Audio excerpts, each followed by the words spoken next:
स्वराज्य संवाद न्यूज, जनतेच्या हक्काचं व्यासपीठ। पुणे जिल्ह्यातील आंबेगाव तालुक्यातील साकेरी पिंपरी येथून एक अत्यंत चिंताजनक बातमी समोर येत आहे। येथील एका पाणी वाहत असणाऱ्या ओढ्याच्या पात्रात 17 वर्षीय युवक वाहून गेल्याची दुर्दैवी घटना घडली आहे। कालपासून या युवकाचा शोध घेण्याचे काम स्थानिक प्रशासन आणि ग्रामस्थांच्या मदतीने सुरू आहे। नेमकी ही घटना कशी घडली पाहूयात सविस्तर। मिळालेल्या माहितीनुसार काल म्हणजेच 22 जुलै रोजी सकाळी 10 वाजण्याच्या सुमारास ही घटना घडली। साकेरी पिंपरी येथील रहिवासी दीपक खाडे आणि त्याचा भाऊ विकास खाडे हे दोघे जण शेतातील पाण्याचा पंप म्हणजेच मोटार काढण्यासाठी ओढ्यावर गेले होते। ओढ्याला पाण्याचा प्रवाह होता। दोघेही ओढ्याकाठी पोहोचल्यानंतर दीपकने कपडे काढले आणि तो पाण्यात उतरला। या दोघा भावांनी मिळून ओढ्यातील मोटार सुरक्षितपणे बाहेर काढली। मोटार बाहेर काढल्यानंतर दीपक विकासला म्हणाला, मला खूप थंडी वाजली आहे, मी घरी जाऊन थोडी शेकोटी करून येतो, तोपर्यंत तू इलेक्ट्रिक स्टार्टर काढून घे, असे म्हणून दीपक तेथून निघाला।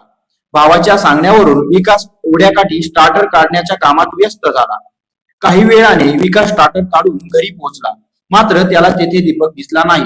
त्याने आई वडिलांकडे दीपक बद्दल चौकशी केली, तेव्हा दीपक घरी आलाच नसल्याचे त्यांनी सांगितले।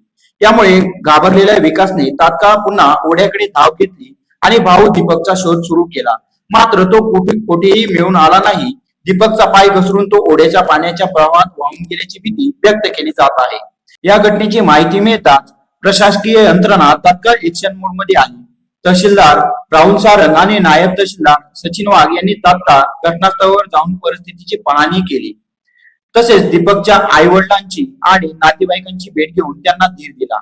स्थानिक प्रशासन आणि ग्रामस्थांच्या मदतीने ओढ्याच्या पात्रात तात्काळ शोध मोहीम सुरू करण्यात आली होती, मात्र रात्री अंधार झाल्यामुळे कालचे शोधकार्य थांबवावे लागले।